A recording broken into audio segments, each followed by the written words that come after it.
दूसरों को पीड़ा देने से बढ़कर कोई पाप नहीं और किसी का भला करने से बढ़कर कोई पुण्य नहीं। लेकिन ये पाप पुण्य की परिभाषा आज अगर हर इंसान में आ जाए तो घर घर में शांति हो जाए, घर घर में आनंद हो जाए, घर घर में धर्म प्रकट हो जाए, ईश्वर वो आनंद रूप प्रकट हो जाए, घर घर स्वर्ग बन जाए। लेकिन ये शब्द किसी को समझ में आने वाले जल्दी नहीं है। तो मैं बात यही कहना चाहता हूँ कि कभी आप हम बैठकर विचार करें, हमारे से कौन दुखी हो रहा है, कौन हमारी वजह से टेंशन में है, कौन संतापित है, किसका मन हमारी वजह से उद्वेलित हो रहा है, कौन उद्वेग में आ रहा है, कौन हमारी वजह से क्रोध कर रहा है, कौन हमारी वजह से टेंशन कर रहा है। ये बात समझ में आ जाए, ये व्यास जी का शब्द है, मेरा शब्द नहीं है। अष्टादश पुराणेषु व्यासस्य वचनम द्वयम परोपकाराय पुण्याय पापाय परपीड़नम। तो किसी को कष्ट नहीं देना, ये सबसे बड़ा पुण्य का कार्य। तो व्यास जी ने लिखा ये ग्रंथ। सूत जी कहना चाहते हैं व्यास हमारे शौनक जी से कि आपने मुझे प्रश्न पूछा है कि कथा सारम मम कर्ण रसायनम, कानों के द्वारा अंदर जा कर के थोड़ा परिवर्तन होना चाहिए। जैसे मैं तो उदाहरण देता रहता हूँ, पानी उबलता रहे तो पानी भाप बनकर उड़ जाएगा, लेकिन चाय की पत्ती डालो तो कलर चेंज हो गया, फिर दूध और डालो तो और चेंज हो गया। चाय बनाकर सबको पिलाई, सबने पी ली। केवल पानी रहेगा तो भाप बन करके उड़ जाएगा। तो कहने का अर्थ यही है कि कथा सारम मम कर्ण रसायनम, जैसे रासायनिक परिवर्तन हो, मेरी दृष्टि बदल जाए, मेरे काने का सुनने का तरीका बदल जाए, हाथ जो कार्य करते थे वो नए कार्य करने लग जाए, समर्पण करने लग जाए, पांव जो जिधर जाते थे उनकी दिशा बदल जाए, हमारे सोचने का ढंग बदल जाए। बस यही रासायनिक परिवर्तन। कथा सारम मम कर्ण रसायनम। हर रस पिया जाता है मुंह के द्वारा, लेकिन कथा रस पिया जाता है कानों के द्वारा, कानों से सुनकर, कानों से सुनकर। अब कोई कथा सुने कोई न सुने, मैं तो एक बात कह सकता हूँ कि विभीषण जी राम जी के पास आए तो विभीषण जी से पूछा कि जरा बताओ विभीषण जी, सुग्रीव जी ने पूछा कि आप कैसे आ गए, कौन सा जप तप किया, कौन सा साधन किया। वहाँ पर विभीषण जी ने क्या जवाब दिया, सुंदरकांड में पढ़ो। श्रवण सुजस सुनि आयऊं प्रभु भंजन भवभीर। कानों से सुनकर आया हूं। फिर पूछा आपको राम की महिमा, राम को तो नहीं देखा, ये महिमा सुनाई किसने? तो विभीषण जी ने जवाब दिया, हनुमान जी ने। कोई न कोई जिंदगी में गुरु ऐसा मिले जो हमें सुनाए और कानों के द्वारा अंदर जाकर परिवर्तन हो। और आज लंका छोड़ने के लिए तैयार हो गए, भाई को छोड़ दिया, अब मैं जाऊंगा राम की शरण में। राम की शरण में कैसे आए? कानों से सुनकर।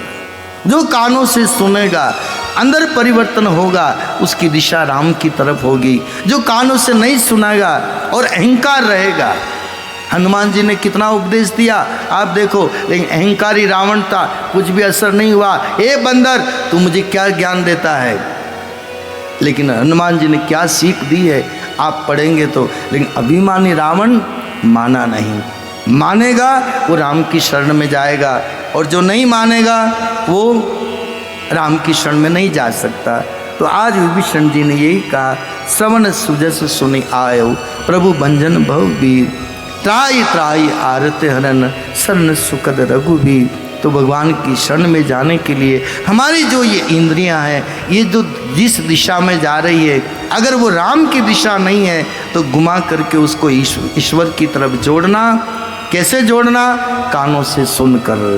जो कथा सुनेगा तो उसकी इंद्रियों की दिशा मुड़ेगी, जो कथा नहीं सुनेगा तो उनकी इंद्रियों की दिशा किधर जा रही है, ये सब व्यक्तिगत मामला है, किसी को कहने की जरूरत नहीं है। कोई कहेगा कि भाई कथा चल रही है कि चलो बाजार चलना है, वो सामान खरीदना है, तो कहेंगे भाई कथा हो रही है तो कथा तो कल भी होगी, 7 दिन की कथा है, चलो आज चलते हैं, आज चलते हैं। आपको कथा से रोककर अगर बाजार की तरफ लेकर के जाए, इसका मतलब आपकी जो इंद्रियां हैं, आपकी जो सुनने की, देखने की, आपकी मनपसंद की जो देखना चाहते हो, खरीदना चाहते हो, वो आपकी दिशा घुमा करके और हरि की तरफ नहीं ले जा रही है, बाजार की तरफ ले जा रही है। रजोगुण भक्ति भी 3 तरह की होती है, एक सात्विक भक्ति, एक रजोगुणी भक्ति, एक तामसिक भक्ति। आपको अगर कथा से आपको दूर ले जाए, खरीदने के लिए ले जाए और घूमने ले जाए, तो समझना आप तो भक्ति की रुचि तो है, लेकिन थोड़ी वृत्ति रजोगुणी ज़्यादा है, रजोगुणी। सात्विक वृत्ति वाला कहेगा मुझे कथा सुननी है, मुझे भजन करना है, मुझे दर्शन करना है। यह है हमारी रासायनिक परिवर्तन।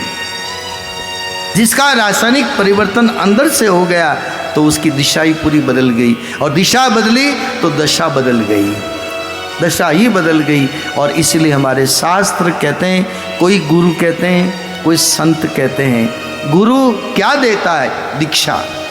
दीक्षा का अपभ्रंश हुआ, मूल बात है दिशा, दिशा देता है, इस रास्ते जाओ, इस रास्ते जाओ, दिशा से वो दीक्षा बना, ऐसा मैंने सुना। दिशा देता है, शास्त्र हमको दिशा बता रहा है, जिसको जाना हो उस दिशा में जाए, जिसको नहीं जाना हो वो तो ठीक है, बैठ कर के सुने। आयोजन करवाया है तो भाई सुनेंगे, बैठेंगे। और कोई लोग तो आते हैं, भाई हमको निमंत्रण दिया है तो चलो जाएं, थोड़ी देर वहाँ नहीं बैठे, घर में नहीं बैठे, थोड़े वहाँ बैठेंगे, थोड़ा निगाह में आ जाएंगे। हमको निमंत्रण दिया तो वो भी आ गए, थोड़ा माला अर्पण कर देंगे, थोड़ा फ़ोटो खिंचवा लेंगे, बात पूरी हो गई, अटेंडेंस लग गई। नहीं, जिनकी मन में ये इच्छा हो, अथा तो भक्ति जिज्ञासा, अथा तो ब्रह्म जिज्ञासा, ये है उपनिषद का वाक्य। ब्रह्म जिज्ञासा, ईश्वर की जिसको इच्छा हो, ज्ञान की मुमुक्षु भाव, मोक्ष की जिसको इच्छा हो वो चलेगा। मोक्ष की इच्छा हुई है हमारे परीक्षित महाराज को, तो देखो गुरु मिल गए शुकदेव जी जैसे, और 7 दिन तक एक ही जगह बैठ करके और उन्होंने कथा का श्रवण किया और उन्होंने मुक्ति पाई। अब मुझे एक बात बताओ कि मुक्ति जीते जी होती कि मरने के बाद होती है? ये बात समझ में नहीं आई। मरने के बाद स्वर्ग में गया कि नरक में गया हमें तो पता नहीं। मरने के बाद मुक्ति हुई ये हम नहीं जानते, लेकिन मैं तो ये बात कह सकता हूँ, ये ग्रंथ हमारा मन की जो पकड़ है वो संसार की तरफ ज़्यादा है। कथा सुनकर हमारी संसार की पकड़ ढीली होती है, कमज़ोर होती है, और मन की पकड़ संसार से छूटकर भगवान की तरफ लगती है। यह है भक्ति का सीधा सा सरल रूप। हमारा मन जो संसार में फंसा है, खींच करके लाना और इसको भगवान में जोड़ना, इसमें जो मन को लाने में जो कठिन आपको मन को खींच कर लाना पड़ता है, इसी को एक संत ने कहा तप। तपस्या किसको कहते हैं? भूखे रह जाना, बाल बढ़ा लेना, भगवा धारण कर लेना, या जो भी कपड़ों बाहर देखने का साधन है, इसको तप जो कहना है सो कहो। लेकिन मैंने तो एक संत से पाया कि मन को खींच करके, जो मन बार बार भागता है, उस मन को ला करके भगवान के चरणों में स्थापित करना, संसार के दलदल से निकालना और भगवान में जोड़ना, इसको कहते हैं तप। बाकी तो कोई भूखे रहे, कोई प्यासे रहे, कोई क्या करे, जो जिसको जो समझ में आए जो करे। लेकिन तप की जो परिभाषा मुझे अच्छी लगी कि मन को बहुत मुश्किल से निकलता है। भगवान की इतनी कथाओं में चरित्र क्यों बताए गए कि शायद मन चरित्र में रम जाए, इसमें रम जाए। नारद जी ने जब ये कथा बात कही व्यास जी से, व्यास जी उदास बैठे थे अपने आश्रम में, कथा आप भागवत की देखिएगा, उदास बैठे थे। नारद जी आए, नारद जी ने देखा व्यास जी उदास बैठे। नारद जी ने पूछा आप उदास क्यों बैठे हो? तो व्यास जी ने क्या कहा? व्यास जी की गुफा कहाँ है? बद्रीनाथ। बद्रीनाथ के ऊपर की तरफ है व्यास गुफा। आप में से कोई गए हो तो? मैं तो नहीं गया हूँ, बद्रीनाथ तक गया हूँ। उसके आगे 6 किलोमीटर के ऊपर व्यास गुफा है। जहाँ पर व्यास जी रहते थे वहाँ पर नारद जी पहुँचे। आप उदास क्यों बैठे? व्यास जी ने कहा कि मैंने इतने ग्रंथों की रचना करी लेकिन मन में शांति नहीं मिली। कोई कारण बताओ, मेरी कोई गलती बताओ, क्या कारण है, क्या कारण? नारद जी कहते हैं, हे व्यास जी महाराज, आप तो नारायण के अवतार है, आपसे कोई भूल नहीं हो सकती, लेकिन आप अगर मुझे पूछते हो तो मैं आपकी थोड़ी सी कमी बताता हूँ। भूल तो नहीं है, थोड़ी कमी है। बताओ बताओ नारद जी बताओ। व्यास जी निवेदन कर रहे हैं, नारद जी आप बताओ, आप बताओ। नारद जी ने कहा, प्रभु हाथ मत जोड़ो, मैं आपको क्या कमी बता सकता हूँ, लेकिन इतना निवेदन कर सकता हूँ कि आपने ब्रह्म सूत्र की चर्चा की, इतने शास्त्रों की रचना करी, लेकिन सबका जो सार तत्व है भागवत की रचना आपने नहीं करी। भागवत की रचना हुई तो सब पूर्ण हुआ, और भागवत की रचना नहीं हुई तो चाहे कितने ही ग्रंथ पढ़ लो, कितना ही रचना कर लो, शांति नहीं मिल सकती। शांति इतने ग्रंथ लिखने के बाद भी व्यास जी को नहीं मिली। और फिर नारद जी ने अपनी आत्मकथा में क्या कहा, मैंने भागवत के रहस्य को समझा, मैंने प्रभु की लीला को समझा, मेरे गुरुदेव ने भगवान कृष्ण की लीला का गान किया, ये गान सुनकर मेरा भगवान के चरण में मन रम गया, मेरा संसारिक जो रुचि थी वो कम हो गई और भगवान के चरणों में लग गई। मेरे गुरुदेव की ऐसी कृपा हुई। अपनी आत्मकथा नारद जी ने कही, तब व्यास जी ने भागवत की रचना करी। मुझे 2 कारण भागवत में समझ में आए हैं। राजा परीक्षित के लिए शुकदेव जी आए, रचना करी नारद जी की प्रेरणा से, लेकिन शुकदेव जी किसकी प्रेरणा से आए, क्यों आए? आप कथा सुनते हैं लेकिन थोड़ा सा भाव आपके सामने रख रहे हैं। किस कारण से आए कि कलयुग का प्रवेश हुआ, और कलयुग का प्रवेश होने के बाद 4 स्थान रहने के बताए।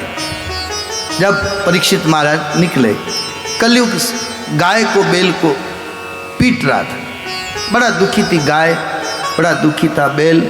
वहाँ पूछा, कौन है तू मारने वाला? हाथ जोड़कर बोला, मेरा नाम कलयुग है। तो क्यों मारता है गाय को, क्यों मारता है बैल को? दोनों दुखी है।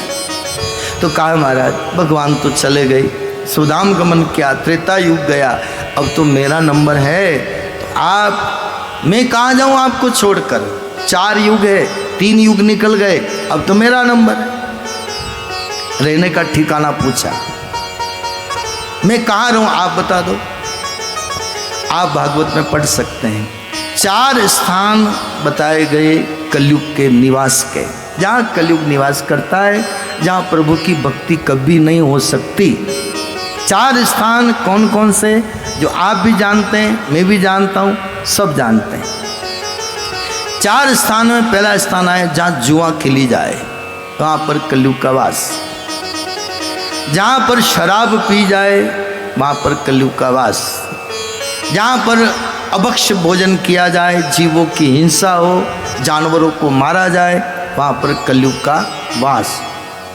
बाजारू स्त्रियों का, उल्टा स्त्रियों का, दुष्ट स्त्रियों का, दुष्ट स्वभाव की स्त्रियों का संग जहाँ किया जाए, वहाँ पर कलयुग का वास।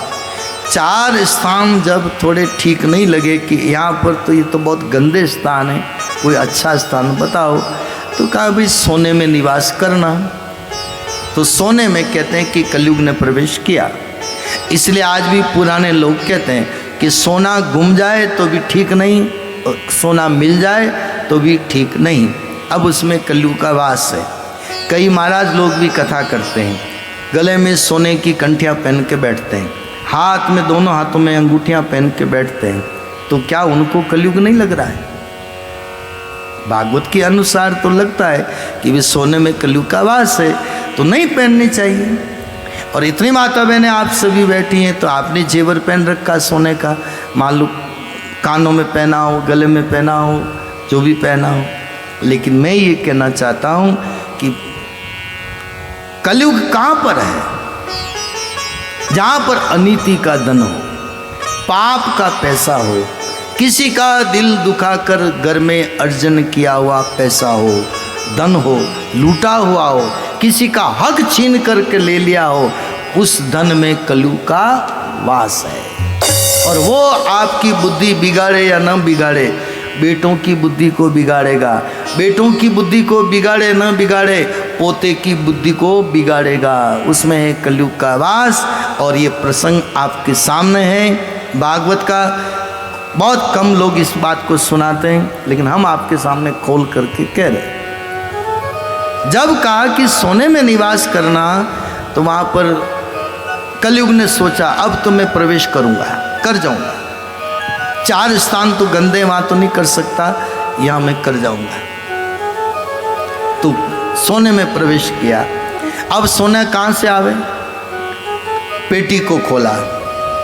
पूर्वजों ने, बाप दादाओं ने जो धन जमा करके इकट्ठा करके सोना चांदी जेवर आदि रखा, उस पेटी को खोला। पूर्वज कौन थे? पांडव। वो तो हिमालय में जाके गल गए। वो जो प्रॉपर्टी थी, वो जो दौलत थी, वो जो सोना चांदी था, वो जो हीरा जवाहरात था, वो सब किसके हाथ में आई? पोते के। पोता कौन है? परीक्षित। और कहते कि परीक्षित ने देखा, अरे सोने का मुकुट कितना सुंदर मेरे पूर्वज रख के गए, मैं पहन लूं इसको, मैं पहन। उस मुकुट को पहना, उसकी बुद्धि बिगड़ी, शिकार करने गया। पांडवों का वंशज, धार्मिक कार्य करने वाला, कभी जीवों की हत्या नहीं कर सकता, लेकिन मुकुट पहना और उसमें कलयुग ने प्रवेश किया और वो शिकार करने गया। कोई पुण्य आड़ा आया तो वहां पर शिकार नहीं मिला। प्यास लगी, शमीक ऋषि के आश्रम में गए। शमीक ऋषि ध्यान में बैठे थे। सोचा मैं आया हूं, मैं राजा हूं, मेरा मान नहीं कर रहे, क्योंकि कलयुग प्रवेश कर गया, सोने के अंदर प्रवेश कर गया। मुकुट को पहन रखा है तो अहंकार, मेरा सम्मान नहीं हो रहा है, मेरा आदर नहीं कर रहा है, मुझे प्रणाम नहीं कर रहा है, मेरा आव भाव भगत नहीं कर रहा है। मन में अहंकार के कारण क्रोध आया। किसको? परीक्षित को। एक मरा हुआ सांप लेकर ऋषि के गले में डाल दिया। कथा क्या कह रही है? कथा का सार समझना।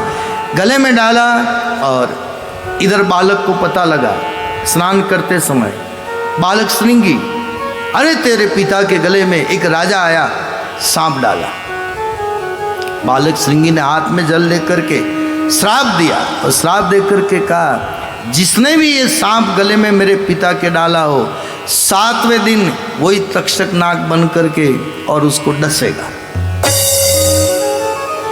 ध्यान में से जब पिताजी उठे, मरा हुआ सांप देखा।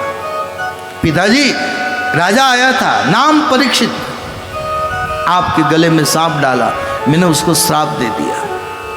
परीक्षित नाम सुनते ही शमीक ऋषि ने कहा, बेटा तूने ठीक नहीं किया। अरे ऐसे राजा कहाँ मिलते हैं? इनके राज में हम ध्यान करते, तप करते, जप करते, साधन करते हैं। बहुत अच्छा राजा था, तूने क्या किया, क्या किया? उसी वक्त एक बालक को भेज के कहा, राजन सावधान हो जाओ, 7वें दिन तुम्हारी मौत है, मेरे बेटे ने श्राप दिया है। श्राप में मिटा नहीं सकता, लेकिन सावधान हो जाओ, तुम्हारे मुक्ति का कोई उपाय करो।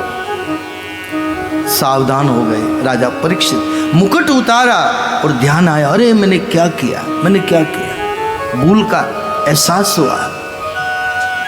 ऋषि को प्रणाम करना चाहिए था, मैंने प्रणाम नहीं किया, मरा हुआ सांप डाल दिया।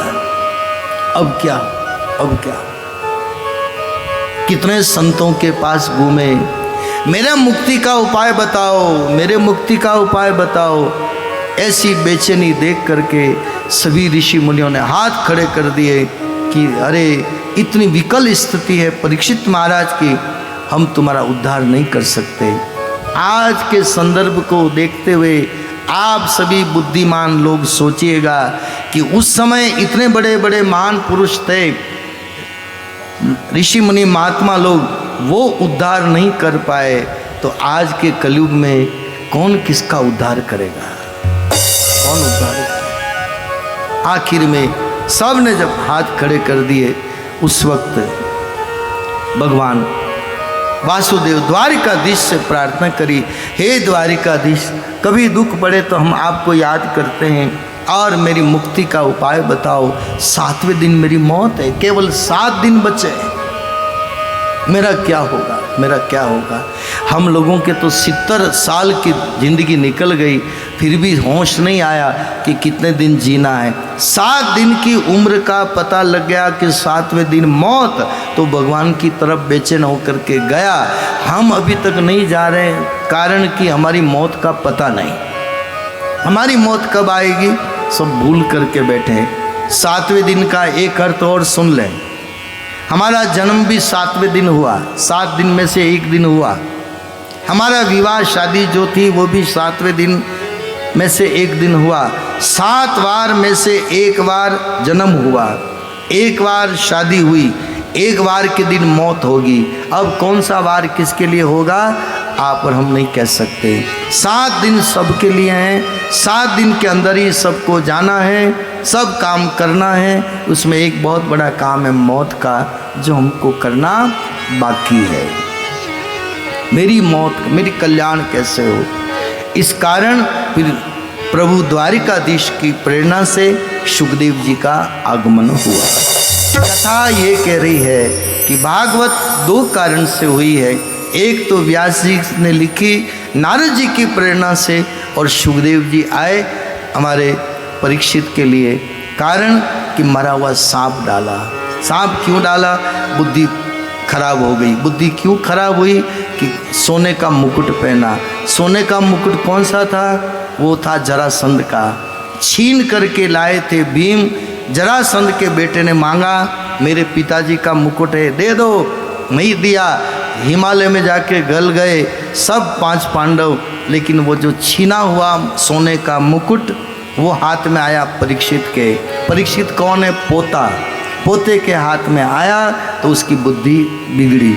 ये सारी कथा सुनाने का, कहने का मतलब यही है, आज के समय में आज आदमी मिलावट कर रहा है, आज आदमी बेईमानी कर रहा है, आज आदमी रिश्वत खा रहा है, आज आदमी देश को लूट रहा है। जो भी लूटने वाला हो, जैसे भी हो, ये सब किस लिए कर रहे हैं? किस लिए कर रहे हैं? खाने को 2 रोटी चाहिए, मिल सकती है, लेकिन पाप का धन हम इकट्ठा कर रहे हैं हमारे बच्चों के लिए, लेकिन ये बच्चों के भी ज़्यादा टिकने वाला नहीं है, कहीं न कहीं तो बर्बादी का कारण बन सकता है। तो रूखी सूखी खाए कर ठंडा पानी पी, मिर्च रोटी में तो तकलीफ नहीं आ सकती है, लेकिन हाँ हलवा पूड़ी खाने के लिए तो थोड़ा पाप कर्म करना पड़ेगा, कहीं न कहीं कुछ न कुछ तो गड़बड़ करनी पड़ेगी। उसमें कलयुग का वास है। यह है प्रैक्टिकल। आज के समय में जो लोग ऐसे अनीति का धन इकट्ठा करते हैं, उनके लिए बहुत बड़ा मैसेज है श्रीमद् भागवत का। एक दिन एक आगे भी कथा में हमने कहा ना, एक मुनिम जी ने से सेठ जी ने पूछा कि सेठ जी जरा बताओ कि अपने धन कितना है, कितना रुपया है, हमारे बैलेंस जरा हिसाब किताब करके बताओ। तो मुनिम जी ने देख करके कहा हिसाब किताब के 7 पीढ़ी कुछ भी काम नहीं करे, बैठी बैठी खावे, इतना सेठ जी आपने धन इकट्ठा कर लिया। 7 पीढ़ी बैठी बैठी खावे, कुछ काम न करे, इतना धन आपके है। सेठ जी रोने लगे। मुनिम जी ने कहा कि आप रो क्यों रहे हो? 7 पीढ़ी कुछ भी काम न करे, इतना धन है, फिर भी आप रो रहे हो। सेठ जी ने कहा कि मेरी 8वीं पीढ़ी का क्या होगा? 8वीं पीढ़ी की चिंता है। देखो हम कहाँ आए, कैसे आए, कहाँ जाएंगे, हमारा पता नहीं, लेकिन 8वीं पीढ़ी के लिए हम रो रहे हैं, दुखी हो रहे हैं। सब हमारी ममता, हमारी आसक्ति, यही दुख का कारण बनती जा रही है। और भागवत कथा मोह से मुक्त करती है, आसक्ति से मुक्त करती है, और ये आसक्ति आपके हमारे जीवन में सबको है। दृष्टांत बहुत प्यारा सुनाते हुए हमारे भागवत जी में आता है कि आत्मदेव की कथा, नारद जी घूमते घूमते आते हैं और वृंदावन में आए, एक महिला को देखा इधर उधर देख रही, नाम है भक्ति। नारद जी को देखा, वो साधु, हे साधु इधर आओ इधर आओ। नारद जी पास में जाते हैं, क्षण तिष्ठा, ठहर जाओ, रोक दिया। देवी आप कौन हैं? यहाँ पर स्त्री ने क्या कहा, मेरा नाम भक्ति है। भक्ति ने रूप धारण किया और मेरा नाम भक्ति है। ये दोनों पुरुष कौन है? ये दोनों पुरुष दोनों मेरे बेटे हैं। एक का नाम ज्ञान, एक का नाम वैराग्य। अरे देवी आप तो जवान हो गई, आपके बेटे बूढ़े हो गए। लौकिक जगत की कथा हो तो ध्यान से सुनना, ये लौकिक जगत की कथा नहीं है। लौकिक जगत में माँ बूढ़ी होती है, बेटे जवान होते हैं। अध्यात्म में माँ जवान हो गई भक्ति और ज्ञान वैराग्य बूढ़े हो गए। कथा बिल्कुल उल्टी चल रही है। भौतिक जगत की कहानी से मत जोड़ना, बूढ़े हो गए। आप इनकी मूर्छा दूर करो। नारद जी ने सब जतन किए। कभी ज्ञान उठता है फिर लेट जाता है, कभी वैराग्य उठता है फिर सो जाता है, कभी वापस उठाया कभी इधर गिर गया। कहने का अर्थ ये, जब सत्संग में जाते हैं, कभी मरण मौत में जाते हैं, थोड़ा हमारे में ज्ञान आता है, थोड़ी समझ आती है। हम थोड़ी ज्ञान की बातें करते हैं, बड़ी बड़ी बातें करते हैं, क्या लेकर के आए, कब मौत कब आ जाएगी, कोई भरोसा नहीं, ये कोई साथ में लेके नहीं गए। बहुत अच्छे प्रवचन आप और हम कर सकते हैं, लेकिन फिर वापस दुनिया की इसमें आकर सब भूल जाते हैं। यह है मूर्छा। ज्ञान और वैराग्य की मूर्छा ज्ञानी लोग सुनाते हैं, लेकिन फिर मूर्छा थोड़ी आ जाती है। तो नारद जी से कहा कि मेरे इनकी मूर्छा दूर करो। नारद जी ने सोचा उपाय करता हूँ। सनकादिक मुनियों के पास गए, पूरी भागवत सुनी, भागवत सुना करके ज्ञान वैराग्य की मूर्छा दूर हुई। भक्ति महारानी कहते कि प्रसन्न हो गई, ज्ञान वैराग्य की मूर्छा दूर हुई। वृंदावन की एक ये घटना। तो भागवत कथा हमारे अंदर ज्ञान को प्रकट करती है। भागवत कथा वैराग्य को उत्पन्न करती है। भागवत कथा भक्ति को उत्पन्न करती है। ये इसका नाम भागवत। भागवत के 4 अक्षर हैं, आप कागज पर लिख लो। भागवत, भागवत का भा का मतलब भक्ति, ग का मतलब ज्ञान, व का मतलब वैराग्य और त का मतलब त्याग। 4 चीज हमारे जीवन में आवे, यह है भागवत का सार।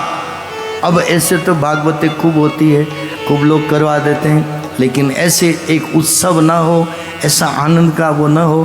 भाई हमने 7 दिन खूब आनंद लिया।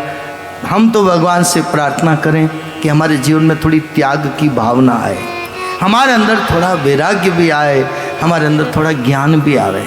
ज्ञान का मतलब वास्तविकता क्या है, सही क्या है, झूठ क्या है, कौन है, कब तक हमारे साथ चलेगा, कब तक हम जिएंगे, क्या क्या हमारे साथ चलेगा, ये ज्ञान हो जाए और धीरे धीरे भक्ति बढ़ती जाए। ये है बा का मतलब भक्ति। और इसी कारण हमारे संत लोगों ने कहा भक्ति आई, ज्ञान आया, वैराग्य आया, त्याग आया, तो सब कुछ आया। एक भजन का भाव बहुत अच्छा, सभी गाइएगा। प्रभु तेरी भक्ति का सुख है निराला, प्रभु तेरी भक्ति का सुख है निराला। अमृत पीवे कोई किस्मत वाला, अमृत पीवे कोई किस्मत वाला।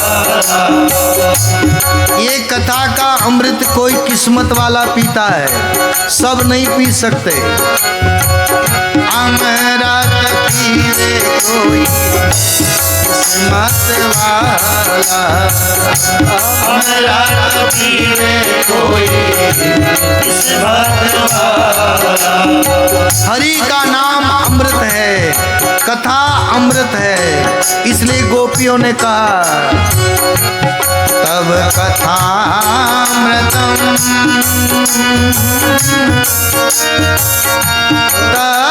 तत जीवनम,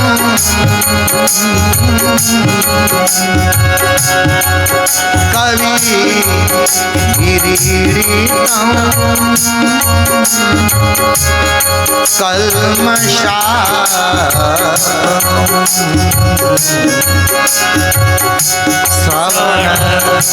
मंगलम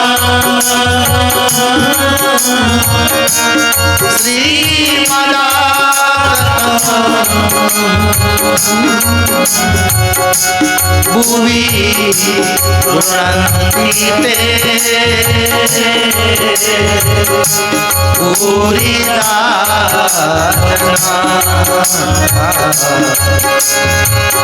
भुवि गुणन्विते पूरिता।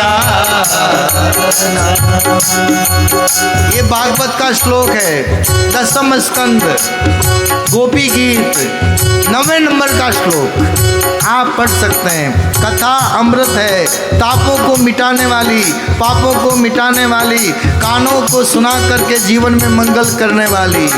इसलिए कथा का जैसा अमृत और कहीं नहीं, भक्ति जैसा अमृत और कहीं नहीं। इसलिए कहा गया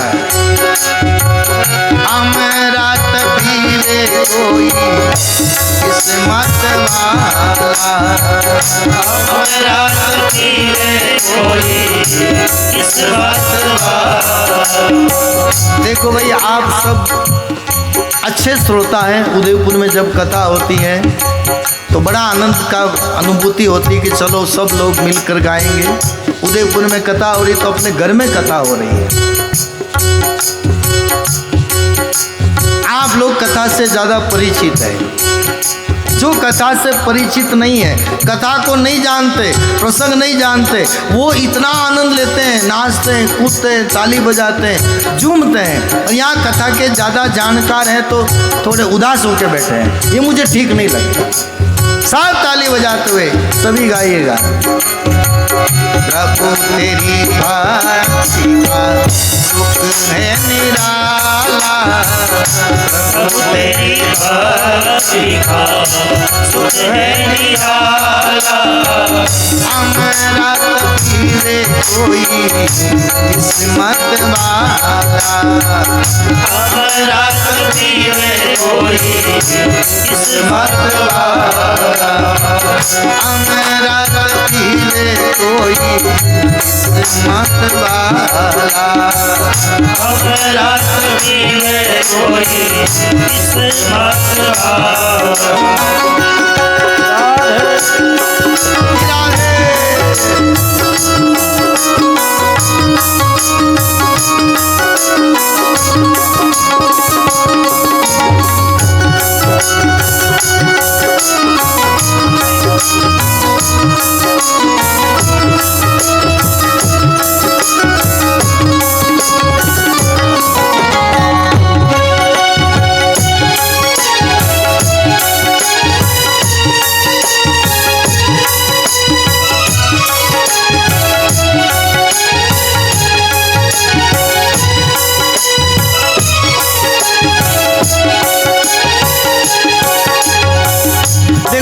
शास्त्रों में प्रमाण है।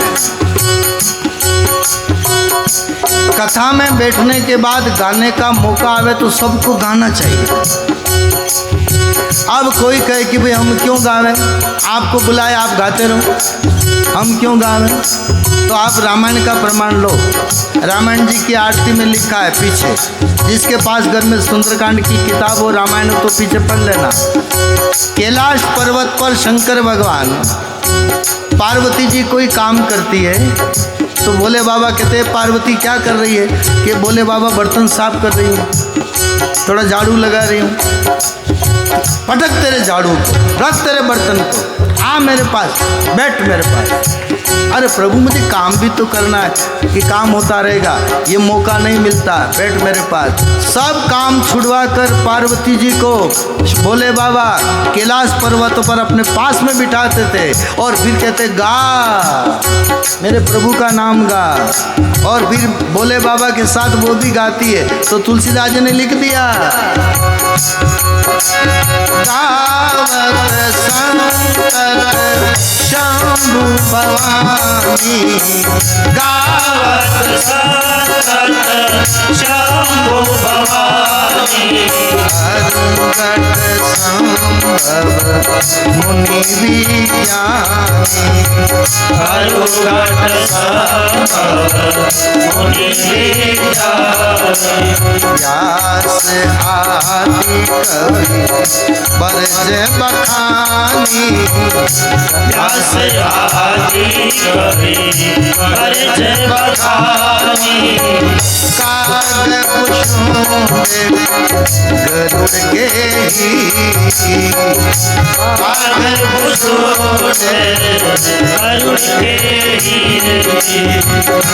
आरती श्री रामायण की, आरती श्री रामायण की। तो रामायण में ये प्रमाण है, पति पत्नी दोनों मिलकर के गाते हैं, भोले बाबा और पार्वती। तो हम जो कोई भी भोले बाबा से बड़ा हो तो मत गाना, और भोले बाबा से छोटे हैं तो सबको गाना। जगदम्बा से आज तो जगदम्बा के दिन शुरू हो रहे हैं, पार्वती के दिन शुरू हो रहे हैं, नवरात्रि स्थापना हो रही है। जब पार्वती जी गाती तो हम क्यों नहीं गाएं? सब गाओ ताली बजाते हुए। प्रभु तेरी भक्ति का है निराला, प्रभु तेरी भक्ति का सुख है निराला, अमरत पीरे कोई किस्मत वाला, अमरत पीवे कोई किस्मत वाला, अमरत पीरे कोई किस्मत वाला, अमरत पीवे कोई किस्मत वाला।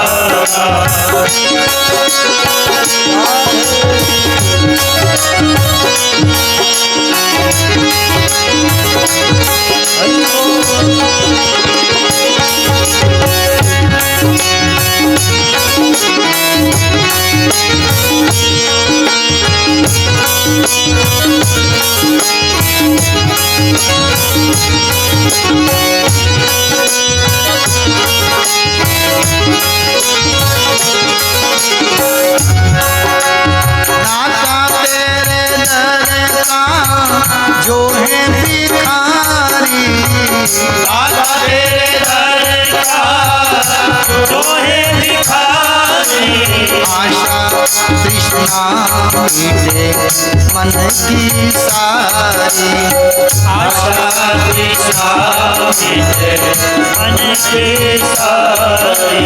प्रभु की भक्ति करने से आशाएं खत्म हो जाती है, तृष्णाएं खत्म हो जाती है। इसलिए कहा जाता है राधे राधे बोलो तो बाधाएं मिट जाए, बोलो राधा तो मिट जाए बाधा, बोलो कृष्णा तो मिट जाए तृष्णा। क्या अर्थ हमारे संतों ने बताया है। दाता तेरे दर का जो है भिखारी, दाता तेरे दर का जो है भिखारी, आशा तृष्णा मिटे मन की सारी, आशा तृष्णा मिटे मन की सारी। प्रभु भक्ति में मन होवे मत वाला, प्रभु भक्ति में मन होवे मत वाला, अमृत पीवे कोई हमरा रति में कोई किस्मत वाला किस्मत वाला हमरा रति में कोई किस्मत वाला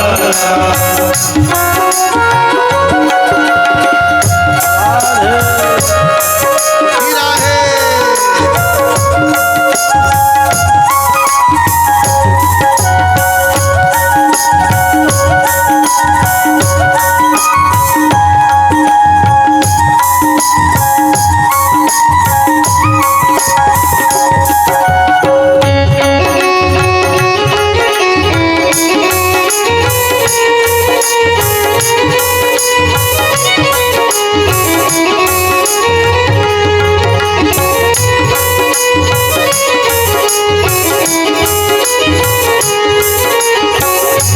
एक प्रमाण आपको बताए, हम सबको जो मनुष्य जीवन मिला,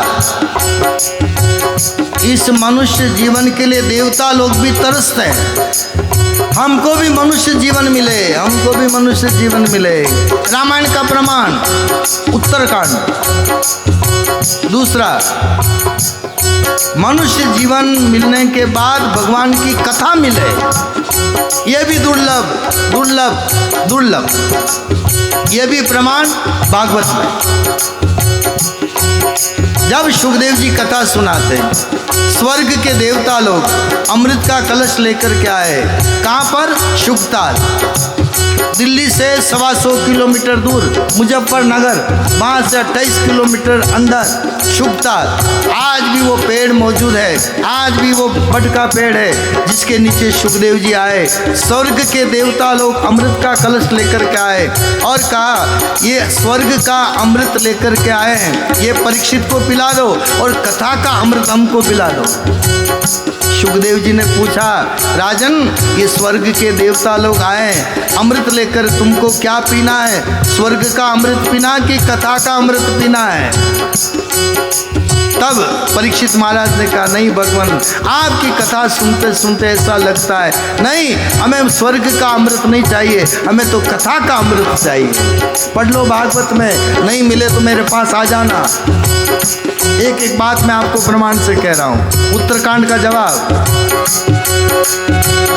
बड़े भाग मनुष्य तन पावा, बड़े भाग मनुष्य तन पावा, सूर दुर्लभ सत ग्रंथन गावा, सूर दुर्लभ सत ग्रंथन गावा। तो देवता लोगों को दुर्लभ भगवान राम कह रहे हैं अपने अयोध्या वासियों से, हे अयोध्या वाले सुनो, बड़े भाग मनुष्य तन पावा, बड़े भाग मनुष्य तन पावा, दुर्लभ सब ग्रंथन गावा, सूर दुर्लभ सत ग्रंथन गावा। 84 लाख योनियों में हम भटक करके आए, भगवान ने करुणा करके, दया करके, कृपा करके मनुष्य शरीर दिया, एक मौका दिया। अरे बेटा जा, मैं तुझे मनुष्य जीवन देता हूँ, सत्संग देता हूँ, मुझे तेरे कल्याण का रास्ता बताता हूँ, इससे पार हो जा, पार हो जा, पार हो जा। एक ही दरवाज़ा है मनुष्य जीवन, बाहर निकलने का। फिर तो 84 के चक्कर में वापस जाना ही जाना है, और कोई उपाय नहीं है। आगे भी पूर्वज चले गए, कल श्राद्ध खत्म हो गए, किसके पूर्वज को कौन कितने जानता है? सासू जी के दादा सासू जी, दादाजी के परदादाजी, आगे की पीढ़ियों को कौन जानता है? कितनी पीढ़ियां चली गई, किसी ने कोई टेलीफोन नहीं किया, किसी ने कोई जवाब नहीं दिया। हम कहाँ पर बैठे हैं, क्या पता कीड़े बने कि मकोड़े बने कि क्या बने। मेंढक बने कि मछली बने, हमें कोई याद नहीं है। हम भी कल कहाँ जाएंगे हमें कोई याद नहीं, न बता सकते हैं। एक ही दरवाजा है निकलने का, वो है मनुष्य जीवन। भगवान राम कह रहे हैं देवताओं को दुर्लभ, उत्तरकांड। बड़े भाग मनुष्य तन पावा, बड़े भाग मनुष्य तन पावा, सूर दुर्लभ सत ग्रंथन गावा, सुर दुर्लभ सत ग्रंथन गावा। और सुनो, भक्ति करने का, बाहर निकलने का, जप तप करने का, निकलने का साधन इसी से हो सकता है।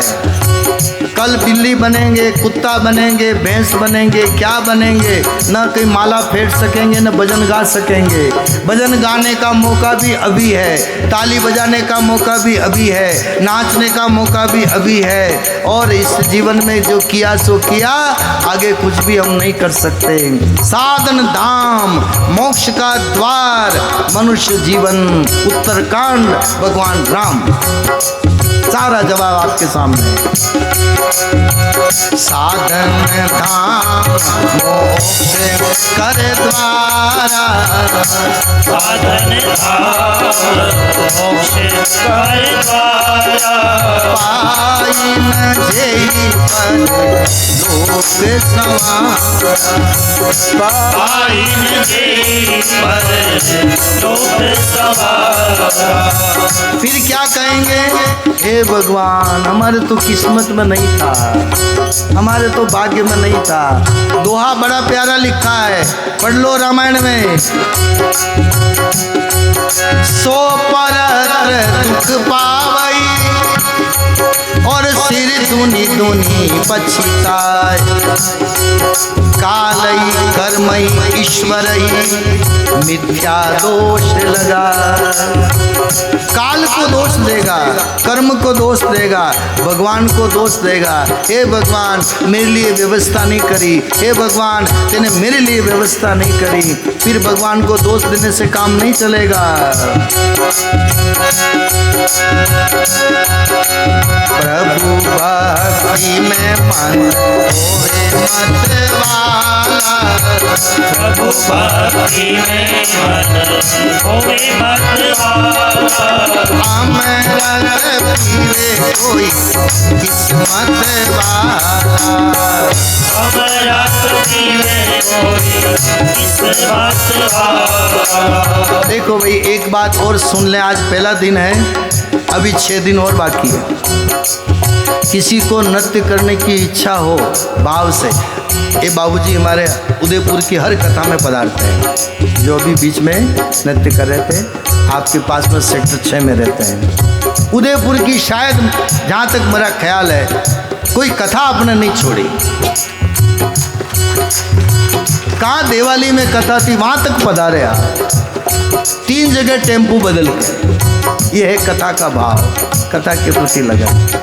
शरीर काम नहीं कर रहा है, एक्सीडेंट हो गया, रोड डाली हुई उनका थोड़ा, फिर भी देखो भाव से नृत्य कर रहे हैं। आप सभी से कहूँ, आपके मन में आवे भाव तो भाव से नृत्य कर सकते हैं। लेकिन एक बात का ध्यान रखना, भाई तू भी आओ ना हाथ पकड़ के खींचो, तू भी आओ ना हाथ पकड़ के खींचो, ये नहीं करना, ये मुझे ठीक नहीं लगता।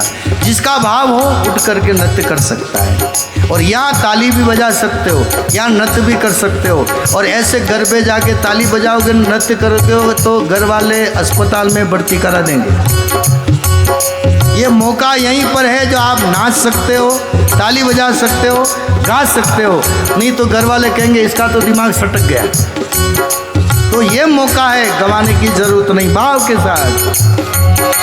प्रभु भक्ति में मन होवे मत वाला, प्रभु भक्ति में मन होवे मत वाला, अमरत पीवे कोई किस्मत वाला, अमरत पीवे कोई किस्मत वाला।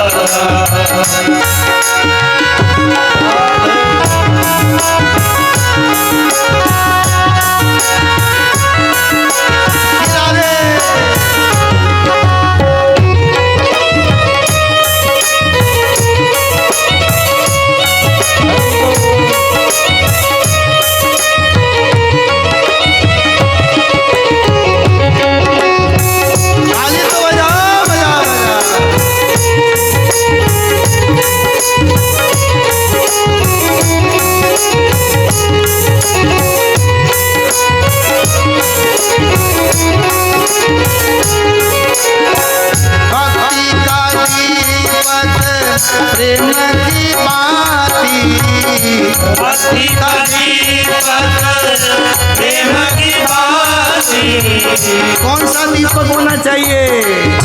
ये रुई का दीपक जलाते हैं, सब जलाओ, अच्छी बात है। वास्तविक दीपक कौन सा?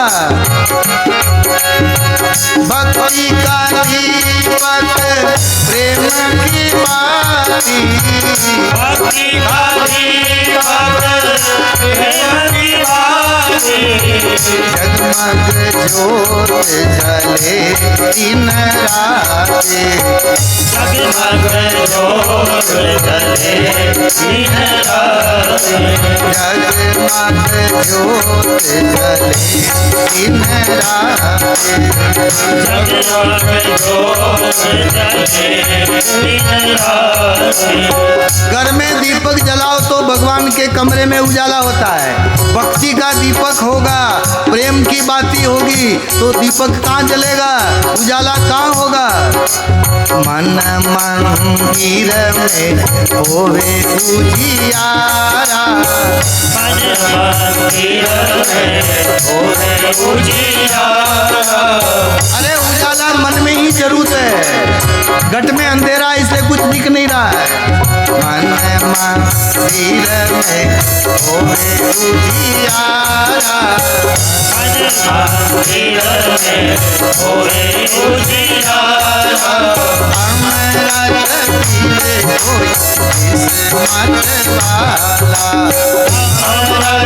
पीले कोई किस्मत वाला, अमृत पीवे कोई किस्मत वाला, अमृत पीले कोई किस्मत वाला, अमृत पीवे कोई किस्मत वाला।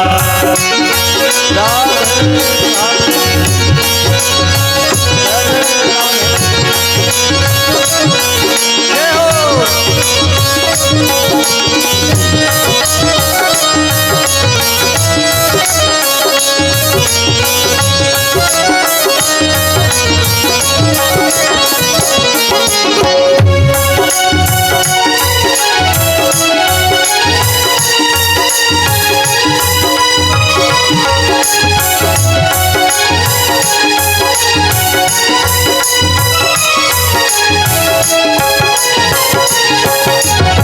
एक संत ने कहा, जाम पर जाम पीने से क्या फायदा, जाम पर जाम पीने से क्या फायदा, रात को पियो सुबह उतर जाएगी, अरे हरि नाम का प्याला पी ले रे भाया, तेरी सारी जिंदगी सुधर जाए, हरि नाम का प्याला पी ले, सारी जिंदगी सुधर जाए। प्रभु भक्ति में मन होवे मतवाला, प्रभु भक्ति में मन होवे मतवाला, अमृत पीवे कोई किस्मत वाला, अमृत पीवे कोई किस्मत वाला। प्रभु तेरी भक्ति का सुख है निराला, प्रभु तेरी भक्ति का सुख है निराला, अमृत पीवे कोई किस्मत वाला, अमृत पीवे कोई किस्मत वाला, अमृत पीवे कोई किस्मत वाला। अमृत पीवे कोई किस्मत वाला।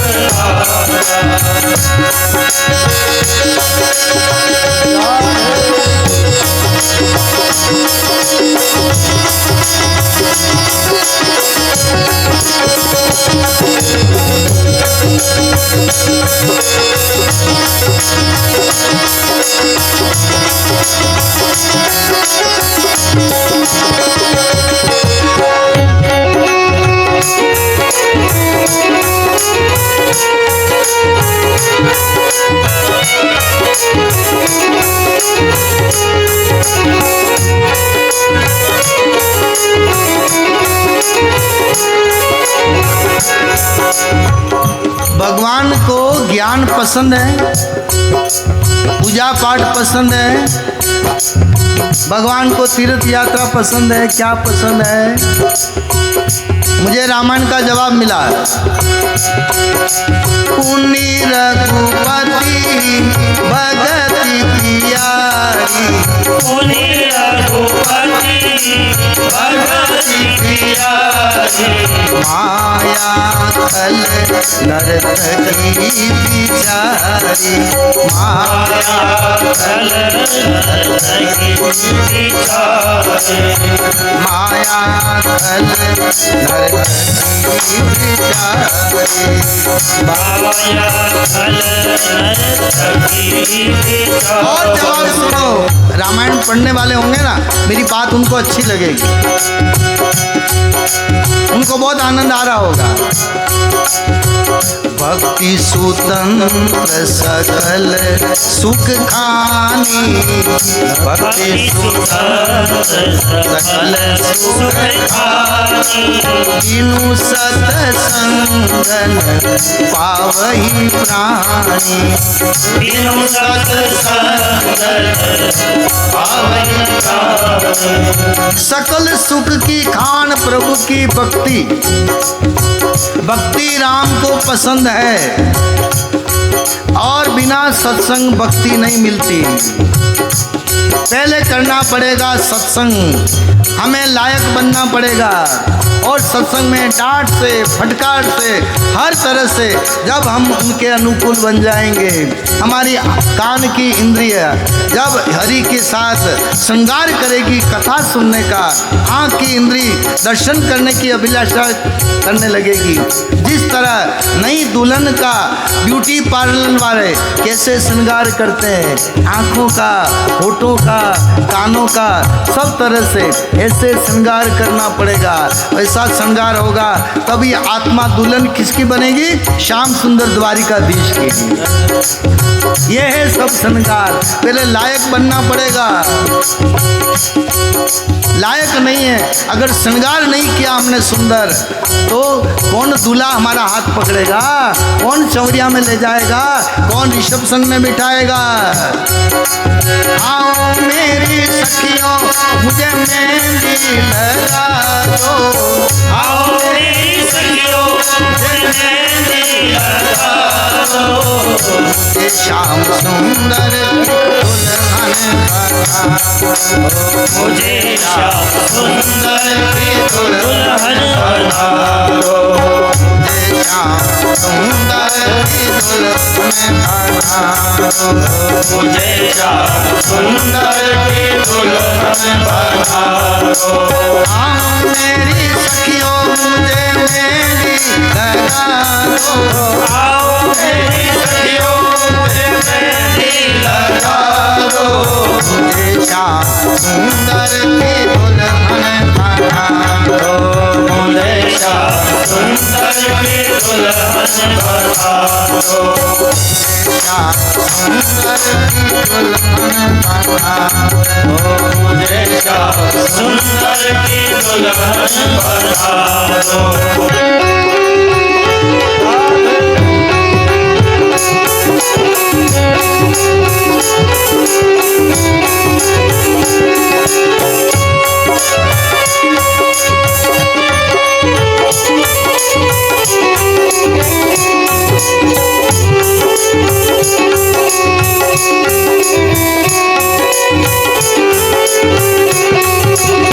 अब ध्यान दीजिएगा, ये करेक्शन कैसे हो रहा है।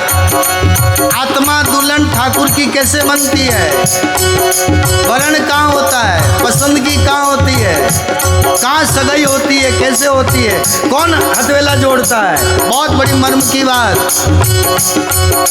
सत्संग में मेरी बात चलाई, सत्संग में मेरी बात चलाई, सत्संग में मेरी बात चलाई।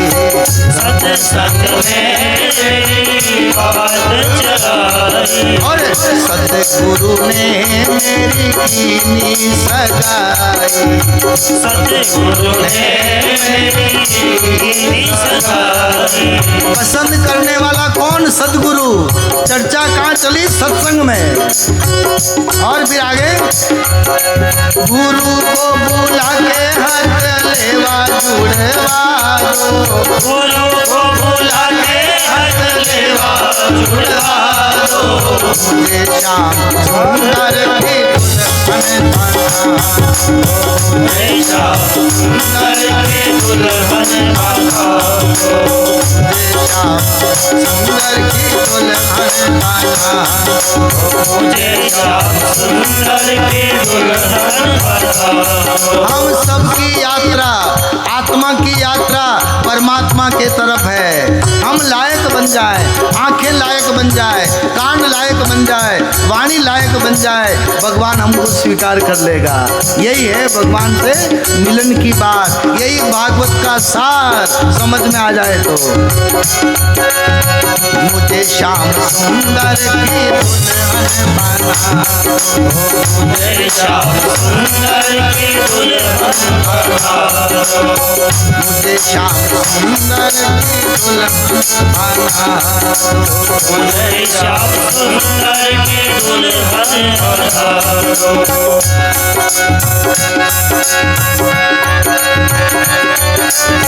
ऐसी बेनु चूड़ी जो कभी नहीं टूटे। ऐसी बेनु चूड़ी जो कभी नहीं टूटे। ऐसी बेनु चूड़ी जो कभी नहीं टूटे। बेनु चूड़ी जो कभी नहीं टूटे। ऐसा वर दूल्हा जो कभी नहीं छूटे। सावन दूल्हा जो कभी नहीं छूटे। अमर सुहाग की बिंदिया सजा दो। अमर सुहाग की बिंदिया सजा दो। मुझे श्याम सुंदर की दुल्हन बना दो। मुझे श्याम सुंदर की दुल्हन बना दो। मुझे श्याम सुंदर की दुल्हन बना दो। मुझे श्याम सुंदर की दुल्हन बना दो। और इसका प्रमाण चाहो तो मीराबाई, ऐसे वर को क्यों वरूं, जन्मे और मर जाए, मैं तो वरूं मारा श्याम ने, मारो छुड़ लो अमर हो जाए। ये है भागवत का सार। और अमर चूड़ा हो गया मीराबाई का। पता नहीं लगा पाया कोई भी कि मीरा की लाश कहाँ गई, मीरा की डेड बॉडी कहाँ गई, द्वारिकाधीश में समा गई। राजस्थान की मीरा, मारवाड़ की मीरा, मेवाड़ की मीरा, इसलिए मीरा को याद करना पड़ता है। अमर सुहाग की बिंदिया लगाई मीराबाई ने। अमर सुहाग की बिंदिया सजा दो। अमर सुहाग की बिंदिया सजा दो। मुझे श्याम सुंदर की दुल्हन बना। मुझे श्याम सुंदर की दुल्हन बना दो।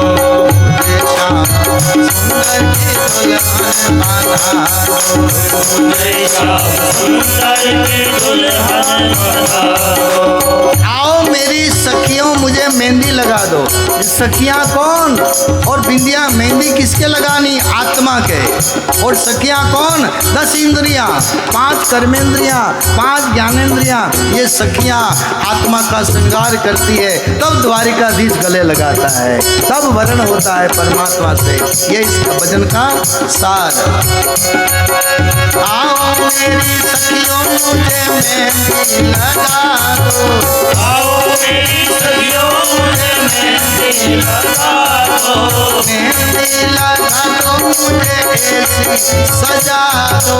मेहंदी लगा दो मुझे ऐसी सजा दो। श्याम सुंदर की दुल्हन बना। मुझे श्याम सुंदर की दुल्हन बना दो। सुंदर की दुल्हन बना दो। मुझे श्याम सुंदर की दुल्हन बना दो। जय जय श्री राम। बहुत बहुत धन्यवाद। बहुत समय के बाद ये भजन आज पकड़ में आया है। आप लोगों का भाव इस कारण तो जैसे, और बिल्कुल आप मिलान करके देखो, जैसे बाहर एक दुल्हन तैयार होती है और कितनी सुंदर सज करके आती है, तब दूल्हा दुल्हन का जोड़ा बंधता है, तब फेरे होते हैं। तो हमारी भी ये इंद्रियां रूपी सखियां इस आत्मा का ऐसा श्रृंगार कर दे कि हमारी आँख भी सुंदर हो जाए, कान भी सुंदर हो जाए, हाथ भी सुंदर हो जाए, चरण भी सुंदर हो जाए। और तब प्रभु कहेगा बेटा अब आजा, अब आजा, अब आजा। पाँव भी मेले होंगे, आँख भी नज़र ठीक नहीं होगी, कान भी हमारे गंदे होंगे, जो अच्छी चर्चा नहीं सुनते होंगे, तो भगवान भी कहेंगे दूर रहे, दूर रहे, दूर रहे। जवाब सुंदरकांड में, निर्मल मन जन सो मोई पावा, मोई कपट छल छिद्र न बाबा। ये छल कपट छिद्र हमारी इनको गंदा कर रहे हैं, भगवान के नज़दीक जाने से दूर कर रहे हैं। इसलिए इन कथा से हमको हमारी इन इंद्रियों को स्वच्छ करना, सुंदर करना। फिर गोपियों को जैसे भगवान ने रास में बुलाया था, उस तरह रास में मिलन हुआ है। वो है भगवान की रास लीला। सही अर्थ तो वही हमको ये समझ में आया है।